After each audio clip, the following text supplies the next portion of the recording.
Hello everybody, and welcome to the February 2021 episode of Mario Kart 8 Deluxe World Record Review.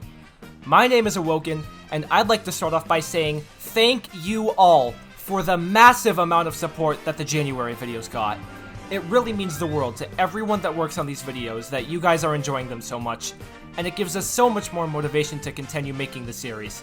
Especially big shout out to N himself for shouting the videos out on Twitter and in his Mario Kart Wii World Record recap for January. We're all flattered to have you as a fan of ours, and thank you for creating a great series for us to be inspired by. Anyways, enough gushing over you people, let's go over these records. This month, we'll be uploading the 200cc video first, because, well, that was the one that we finished first.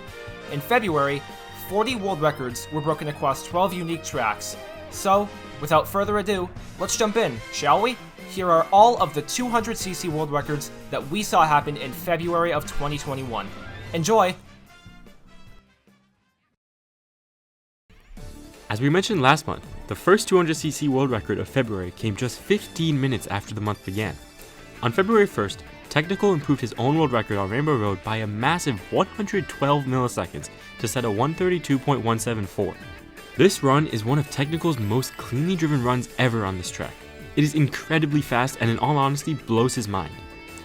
Despite this, there are still things, good and bad, that he'd like to bring up. On lap 1, the hop and drift into coins 4 and 5 are the cleanest he's ever done. This is one of the most influential points of time gain or loss in the whole run, so it's important that it's done right. Unfortunately, the space station turn was a bit wide and he hit a bit too much of the red conveyor, which lost a decent chunk of that gain time. The turn after the cannon was wide, and the angle of the kart upon landing lost a tiny bit of time as well. The kart angle should be pointed straight down towards the track before landing so your shroom can carry you a bit further, and here, he was pointed a bit to the left. The entry into the Nisk was quite slow and the hop slowed down his momentum a decent bit.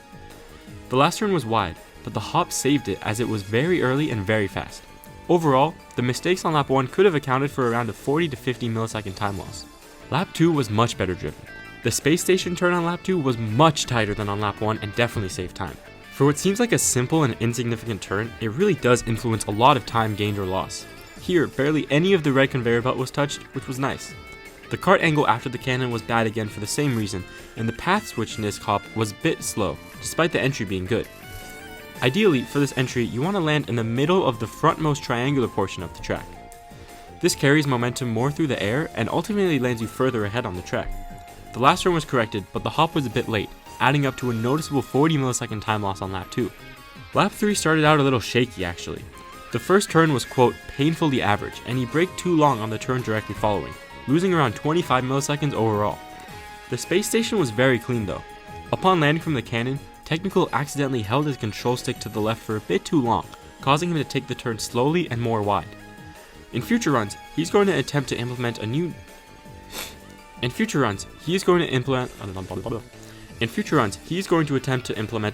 landing into a tight or a soft drift, which will make it easier to take the turn tight and fast. The line following the Nisk was wide, but it set up for a very good entry into the last turn. The final hop confused Technical. It was pretty late, but it gave him this weird lucky push forward that saved quite a little bit. The fact that this lap was a 0.71x blows his mind, as it didn't look nearly that fast to him. Tech doesn't have any plans to go for a 132.0 anytime in the next couple months, as he's going to be more busy with schoolwork and theater.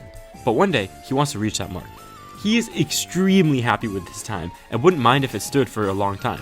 He will return to the track one day, however. It will be a very long grind, and require near perfect driving. The best splits currently give a 132.076, just under 100 milliseconds off of this record. Congratulations Technical on this insane time, and best of luck on the grind when you return. Remember at the beginning of the January video when we said that 95 of the 96 categories in this game saw world records in 2020? Well, it makes us very proud to say that on February 4th, the final 2019 world record, Soman's 409-day lasting 123.306 run on Wii Grumble Volcano, was absolutely shattered, with this track seeing 9 world record cuts, resulting in over half a second cut over the course of the month. And the most exciting part is, the player to beat Soman is brand new to the world record scene. Previously most known for being the 4th player to achieve a 123 on 3DS Music Park, Plunky achieved his first Mario Kart world record ever, cutting the record by 57 milliseconds to set a 123.249. He says he was, quote, honestly so happy that he managed to take down what was the current longest standing world record in the game. It honestly feels so good in retrospect. This world record came with the invention of a massive new strat, which can save nearly a second over the course of a full run. In previous world records, players would use their mushrooms at these two off-road patches in the split path section. However, Plunky would realize that players were doing the shroom wrong this whole time. What he created is essentially an altered version of the NISC that was implemented on this track in 150cc last month that has been lovingly dubbed by its creator and the community as the Plunk. First off, the shroom spot was changed to the one used in 150cc and in Mario Kart Wii. And then, Plunky does this. You begin the NISC by doing a left drift over the first off-road patch, releasing your mini turbo and hopping out, then drifting to the right, tricking and sliding right again as you land. This strat is, quote, nothing short of being very bad.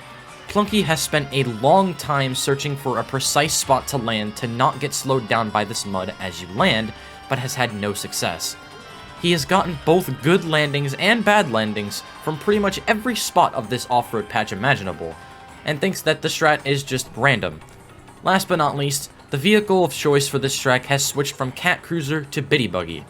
Plunky found the combos to be relatively similar overall, except that the Cat Cruiser was faster at the glider, and the Biddy Buggy's saving grace was that it makes the new NISC much more consistent.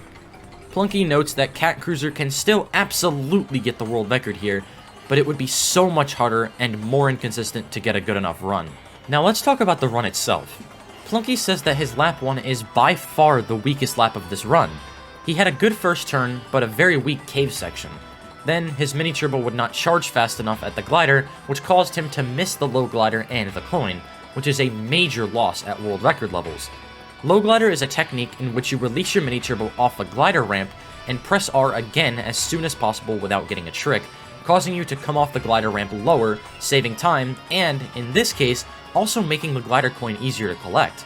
However, his landing from the glider actually gave him a good alignment into the shroom, followed up by a great hop out of the shroom, which saved a lot of time.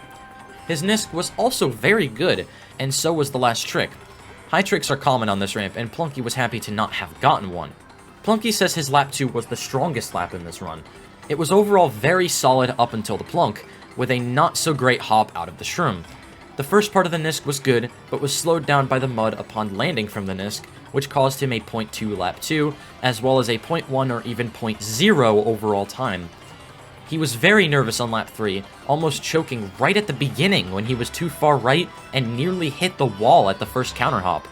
However, the rest of the lap was very solid, with a great cave, half-decent glider, and the plunk was satisfactory with no mistakes there. Plunky closes his comments saying this run is good, but very improvable. His best splits, which were also the best known splits at the time, gave a 122.825. His goal is currently a 0.1 and eventually a 122. It wouldn't stop him from trying if another player beat him to it, but he wouldn't be surprised at all if that were the case. Unfortunately for Plunky, this is exactly what happened. Throughout the rest of the month, Panda and Alberto would go back and forth alternating world records here, starting with a 123.204 by Panda on February 6th. This was then followed up by a 123.156 by Alberto on the same day.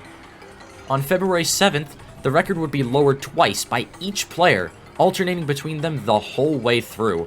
Panda struck first with a 123.106, then Alberto fought back with a 123.084, Panda then responded with a 123.030, and then Alberto would win the race to the sub, beating Panda by 41 milliseconds to set a 122.989. Panda wouldn't be far behind, though, as he would reclaim the world record on February 14th with a 122.925. Each of these improvements were just small mistake corrections over the last, still making their way towards a solid run with the new strats, since it was still far behind the potential full second that could be saved. It was only a matter of time until someone achieved a consistent run, and it turns out we wouldn't have to wait long for that at all. On February 20th, Panda would improve the world record by 238 milliseconds, skipping both 0.8 and 0.7 to achieve a 122.687. Now, this was more like it for a world record with new strats. Lap 1 may have been bad, with a slow cave section and NISC, but laps 2 and 3 were very consistent and well driven to bring in the quarter-second improvement. While it's still pretty far off the best-known splits of 122.409, it's nice to see the month end off on a solid run. Shoutouts to Panda and Alberto for giving us a very interesting world record battle to watch unfold, and best of luck to you two on pushing this track further down. And a massive congratulations to Plunky for revolutionizing this track and achieving your first world record while taking down the longest standing one in the process. Next up, we're going to Dolphin Shoals. On February 5th, Alberto improved his previous world record by 48 milliseconds to set a 122.347. For those that remember from last month, Alberto said that he had no plans on returning to the track. However, this is a good time to bring up what I call World Record Day. In January, Alberto and a few friends had the idea of getting some world records but waiting for a bit so that they could all upload them at the same time. Alberto felt that Dolphin Shoals was the easiest track for him to improve on, out of the many tracks he holds a world record on, so he played it again. You'll see many more runs show up from World Record Day, but for now, let's analyze this run.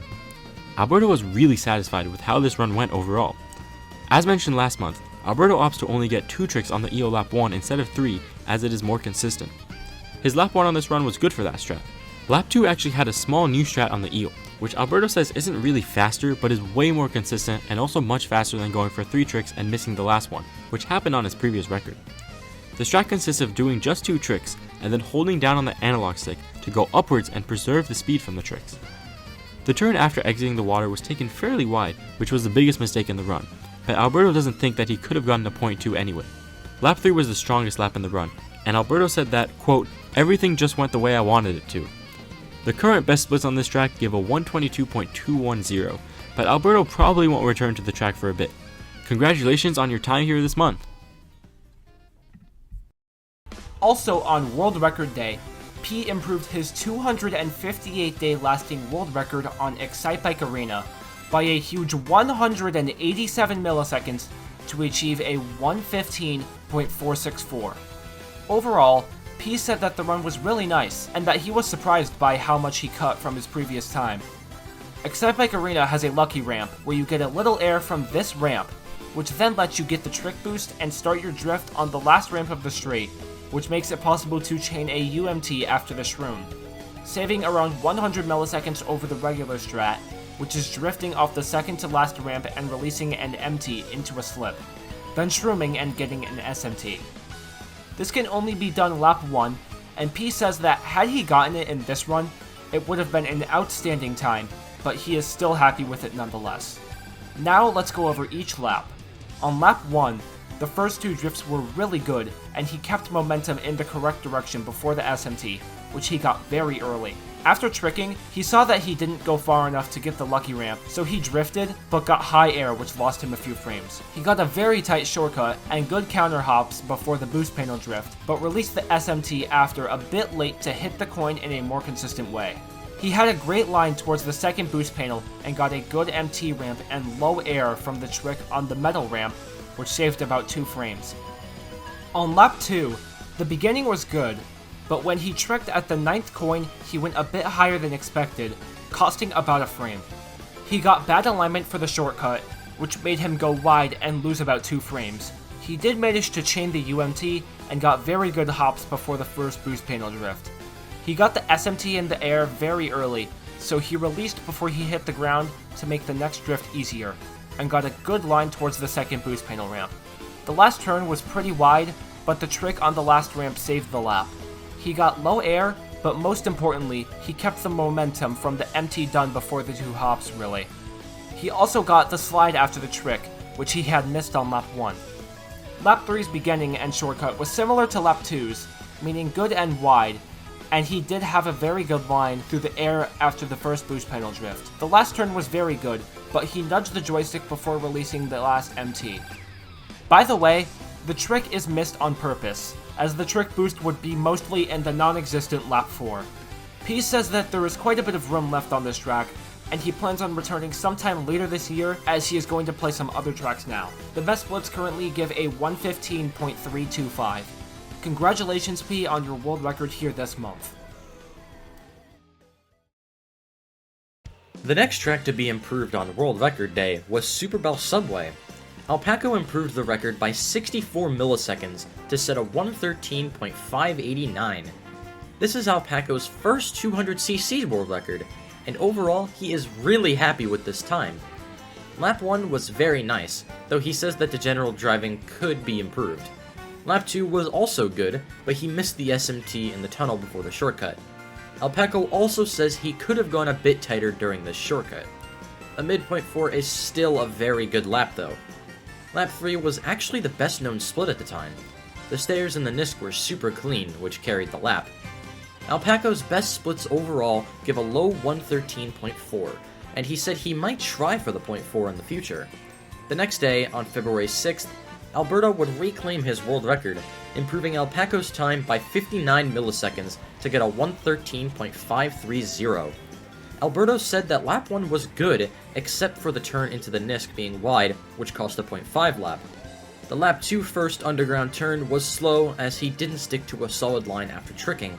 The hop over the gravel was also, quote, really bad, but fortunately the stairs at the end of the lap made up for most of the previous mistakes. Alberto considers an average lap to be 0.37x, so this was still not the best. Lap 3 started with a wall hit, which cost a little bit of time. Alberto says he actually could have made the turn just fine without braking.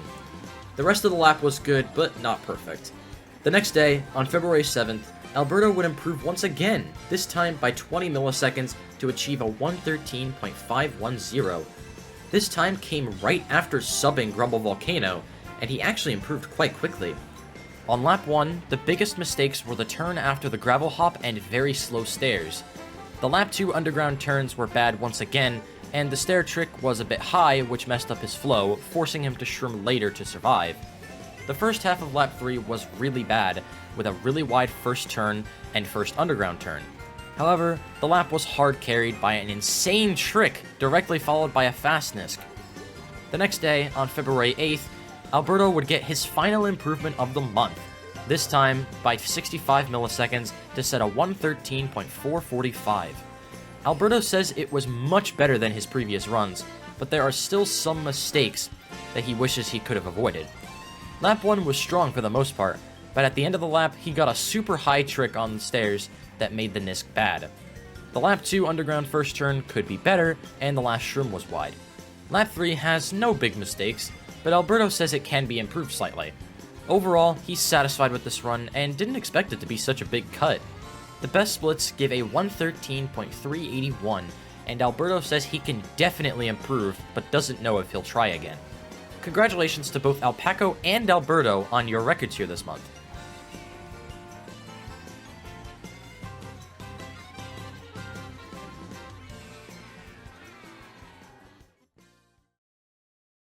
Next up, we're going to Mario Kart Stadium, another World Record Day track. On February 5th, Army improved by 31 milliseconds to set a 107.694. Army said that it actually wasn't a very good run, though laps 1 and 3 were quite solid. On lap 2, he high-tricked the ramp NISC, which lost around 50 milliseconds. Later in the day, Army improved by 23 milliseconds and got a 107.671. This was upsetting. The missed coin lost around 100 milliseconds overall. The next day, Army would improve by 51 milliseconds and set a 107.620. Lap 1 had a decent beginning with a great hairpin turn, but unfortunately, the motion glider wasn't the best and cost over 30 milliseconds. Lap 2 was a very well driven lap and used the fast ramp NISC method where you hop before tricking, which saved over 25 milliseconds. The glider section could have been a bit better, losing around 50 to 20 milliseconds overall, but it was still a really good lap for him. On lap 3, everything went quite well, but Army would like to mention that he got interrupted by his mom asking him to do something. At the glider, Army was finally able to pull off a strat he'd been working on, which is to shroom earlier so that when the boost runs out you end up being closer to the ground to land a bit earlier. This is really difficult to pull off since it's very difficult to time. and if you shroom too early, you'll collide with the 2 boxes at the very end.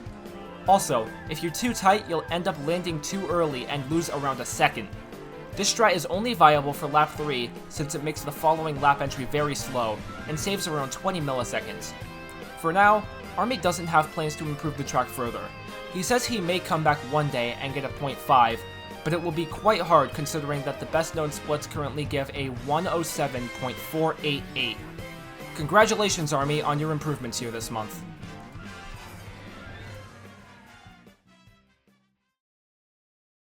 Coming off of his record last month, P would continue to improve on Mute City, starting with just a 2 millisecond improvement on February 6th to set a 120.783.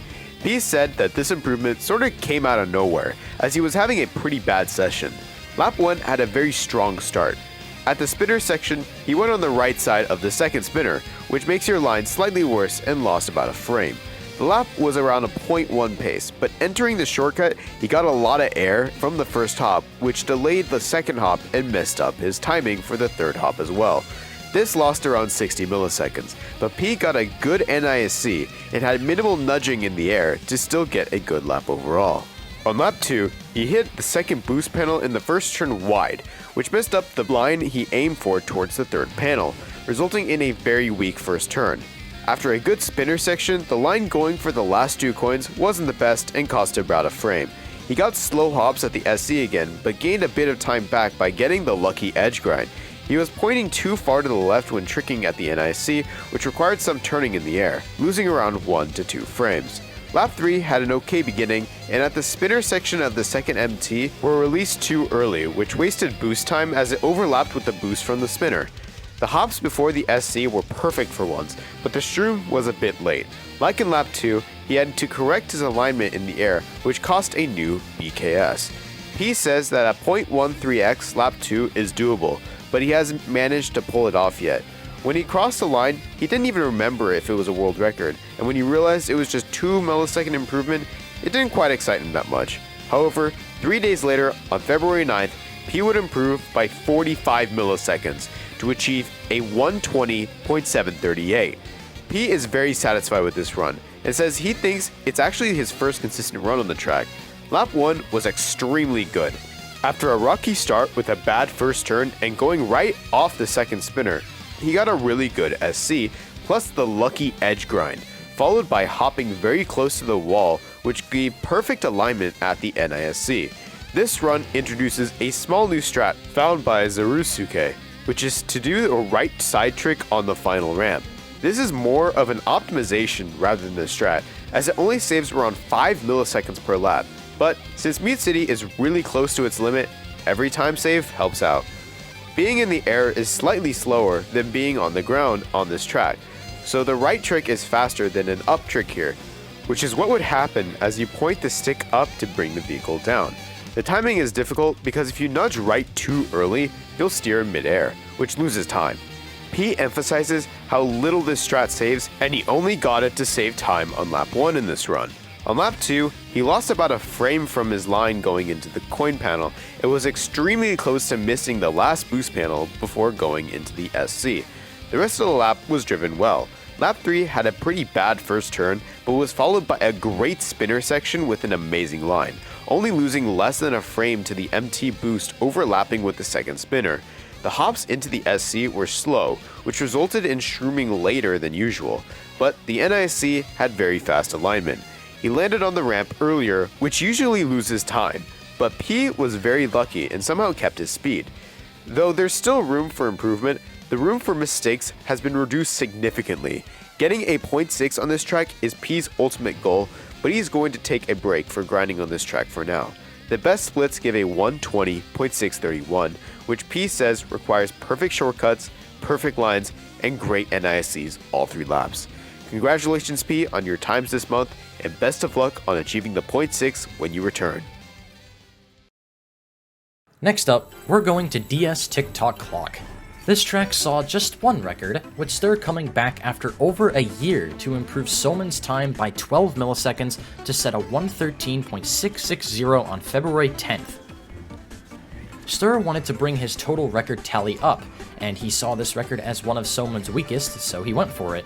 Lap 1 wasn't Ster's proudest lap, but he continued on anyway. Lap 2 was a lot better, even though it was only around his average lap time. Lap 2 actually has the biggest run killer, being the mini turbo trick on the clock hand. Ster fails this a lot since you need to get low air, but not too low and not too high. The alignment has to be perfect. Ster felt that the lap was faster than what it was, but it was still good enough to stay close to Soman. Lap 3 was a really clean lap. He got a good clock hand trick and continued driving while being focused. Soman's last shroom is amazing, and Ster says he's failed dozens of runs due to the last shroom. He entered the last shroom at world record pace, and there it was, world record. Ster checked his splits, and lap 3 turned out to be the new best known split. Overall, Ster is really happy with this time, but he knows he can improve more. The best known splits give a 113.440, and Ster says he will return to the track again in the future. Congratulations, Ster, on your record here this month. Thanks to some new strats discovered this month, N64 Yoshi Valley saw a multitude of improvements over the course of February. On February 14th, Alberto took down Ster's world record here by 14 milliseconds to achieve a 124.772. Alberto had actually told Ster about the strats he discovered the day before he got the record, and Ster didn't mind him taking it, as he deserved it because they were his strats. So, what got discovered? Well, Alberto started playing this track for fun, was messing around with the shortcut, and found a much faster method to do it. Previously, you would drift into the shortcut, then cancel your drift and use your mushroom when you land. But Alberto discovered that if you shroom before you hit the grass and get a mini turbo in the air, it's actually faster by a decent bit. He also found the small time saver at the double ramp on laps 2 and 3. Alberto theorized these new strats could make a 124.5 possible. Now let's talk about this run. He said his lap 1 was average and could have been really fast if he had a better shroom. Lap 2's beginning was weak, but the shroom was better. On lap 3, Alberto had to slow down for the pace lock at the egg, but accidentally slowed down too much, losing a bit of time. And also, he didn't have the best shortcut. This wouldn't be much of an issue, however, as on the same day, Alberto would improve his own world record again, this time by 24 milliseconds down to a 124.748. Lap 1 had okay driving, but once again a bad shroom. Lap 2 was overall not the best, but it was carried by a very lucky shroom that had a wall boost. Then he lost time for the pace lock again on lap 3, but realized that he could have been as much as 0.1 faster and nothing would have happened. His last shroom was slow as well, but he was happy to have gotten multiple world records here. They wouldn't last for as long as Alberto may have hoped, however, because Ster would improve it 12 times. We're going to list them off quickly first and then analyze the notable runs. February 18th saw 6 records from Ster. The first was a 30 millisecond improvement to a 124.718, then a 124.717, to a 124.675, followed up by a 124.653, a 124.616, then to a 124.604. On February 20th, Ster got one more record, a 124.596. On February 21st, Ster achieved a 124.549, then a 124.544. Finally, on February 23rd, Ster got a 124.543, then a 124.526, and for his final improvement of the month, a 124.470. Ster called this a, quote, funny grind. Alberto and JenZua had found these new strats on Yoshi Valley, which as we said before, Alberto actually shared with Ster before getting the record himself, and asked Ster if he wanted the record. Ster said he didn't mind at all if Alberto took the record from him, because after all they were his strats, so he deserved the world record, even if it was only once. Alberto agreed. He didn't mind if his record stood for a single day, he just wanted the record. After Alberto initially set his first record, Ster immediately tried out the new strats, but couldn't get the new shortcut down. He said it felt weird, as it was a rare occasion where he simply couldn't keep up with the strat changes. After taking a whole day off, he tried again, now asking Alberto for tips. For the shortcut, Alberto said to, quote, just go wide and release early. Ster was confused. It couldn't be that easy. But it was, and Ster never looked back. Alright, let's go through some notable runs now. The 124.616 run was the first time breaking pace by going to the right at the egg. This loses time, but not as much as Ster initially expected. For the .549 and .544, lap 2 had wall clips, where Ster got an accident and got really fast .2 laps for the first time. After getting these, Ster knew he could get a .4 and wouldn't stop grinding until he did. The current record, a 124.470, has a good lap 1, but average. It was good enough for world record pace, but nothing stood out. Laps 2 and 3 were both best splits without a wall clip for Ster. He was very satisfied with this time until he remembered that the wall clip exists, which makes a 124.2 possible in theory. Ster says he will return to get a 2-for-2 wall clip run, but not for now. He ends his comments by giving a huge shout out to the people who found the strats. He couldn't have gotten the world record without them, and he was happy that they made the track feel different and fresh. Congratulations to Alberto and Ster on your records here this month, and best of luck Ster on coming back for the 2-for-2 wall clip. The next 200cc track to get its world record lowered this month was SNES Donut Plains 3. On February 21st, JenZua reclaimed the world record, lowering the previous world record by 73 milliseconds to achieve the first 55.7 on this track, with a 55.798. This was his first world record here since November 2020, and it was actually his first 55 run. JenZua says that the first turn of lap 1 was bad. He hopped too late, which cost around 20 milliseconds, but afterwards, he managed to get wall clips on the next 2 turns, which made the lap a 0.5. Some time was lost taking the turn after the water exit too safe, but not that much. The last turn was great, which is probably the most important part of lap 1. Lap 2 had a good shroom and Nisk. JenZua was going to do his turn skip strat after it, but he didn't have a good angle to do it and decided to go for a wall clip as usual. The wall clip saves 200 milliseconds from a normal water exit, but he lost around 50 milliseconds on the landing. The mul trick was too low, which lost a bit of time since he couldn't get the landing he intended, and had to improvise the next turn. However, he got a lucky ending Nisk which carried the entire lap. On lap 3, he wasn't nervous at all since he's failed a lot of paces better than this. The shortcut and both wall clips were really good, as well as the landing from the water exit. However, the next turn he played too safe and lost around 30 milliseconds. The mul trick was perfect, and JenZua still doesn't know how he pulled off the ending Nisk. 1 week later, on the last day of February, JenZua would improve a second time, this time by 66 milliseconds to a 55.732. This run saw a new strat, which is to collect the 3 coins in the water.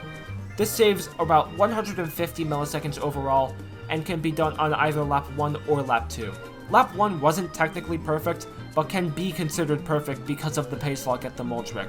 The driving before the turn skip was really good, but lost some time at the water exit, and he didn't collect all 3 coins on the water part, which would lead to this run having a 440 coin strat instead of the 600 in the previous run. JenZua barely got the mul trick on lap 1, and says that if he'd managed to collect the 3rd coin on the water section, it would have been a new BKS. Lap 2 shortcut was good, and the second wall clip was insane, so he decided to get the other 4 coins to get a faster lap 3. The driving overall on lap 2 was very good, and the .313 is just 20 milliseconds from BKS with that coin strat. Going into lap 3, JenZua was 150 milliseconds ahead of his world record, and had 2 more coins. He took the shortcut a bit too safe because he didn't want to fail the run. The first wall clip was decent, but unfortunately he missed the second one, costing 200 milliseconds. After this fail, all his nerves disappeared and he was able to finish the run. The best splits on this track are complicated due to all the different coin strats, but the fastest is 55.253 with a 600 coin strat. The 630 BKS is 55.361. Congratulations JenZua on your improvements this month, and best of luck on future runs.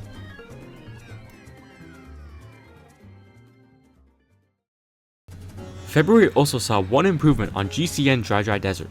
On February 27th, Panda improved his time by 34 milliseconds and set a 117.640. Lap 1 wasn't the best. The off-road hops before the shroom got slowed down by the sand like in the previous record. Everything else was fine and the final Nisk was good. Lap 2 was almost Panda's BKS and was mainly carried by the tree clip at the Nisk, which saves, quote, a stupid chunk of time. Lap 3 was a good lap overall. It had better driving than lap 2, but for some reason at the ending Nisk, Panda forgot to not do the ending MT strat done on laps 1 and 2, so we ended up getting a wide final Nisk. This probably cost a sub 0.6 and a sub 25 lap 3. Overall, Panda says he's nowhere near satisfied with this time and wants a 0.4. It's going to require a lot of patience, but he thinks he can do it. The best splits give a 117.252.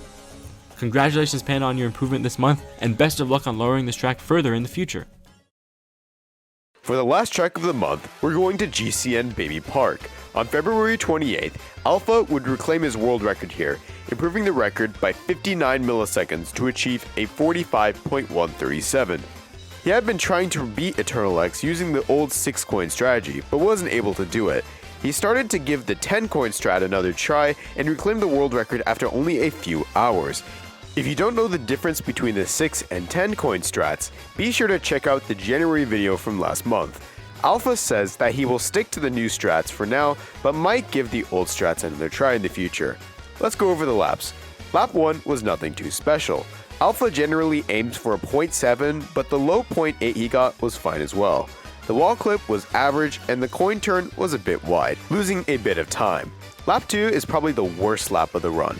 The first grass NISC was terrible, and he got slowed down by the off-road, losing around 3 frames, or 50 milliseconds. The shroom was a bit sloppy as well, and the last UMT was released late. Alpha averages low 0.3s for lap 2, so hitting a high 0.3 here was a bit disappointing.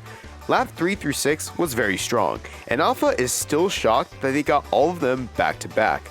The PKS is a 0.133, so getting 4 mid-point ones in a row is very good for him. All of these laps have well-timed UMT releases, tight NISCs, and good wall hits. Lap 7 was a bit slower than the others due to nerves. It was Alpha's best pace in a while, so he was shaken by it but didn't choke and was able to clutch it out. The first NISC was very wide, and the SMT release right before the finish line was a bit delayed because he wanted to play it as safe as possible. Alpha is happy with his time, but he says he will continue to grind this track and hopefully he will achieve the sub 45 soon. The current 10-coin BKS give a 44.673, and the 6-coin BKS give a 44.452. Congratulations, Alpha, on your time this month. Alright, that wraps up our review for the 200cc world records set in February. Be sure to look for our review of the 150cc world records, which will be coming in just a few days. Thank you guys all for watching, and we'll see you very soon with the rest of the world record review for Mario Kart 8 Deluxe February 2021.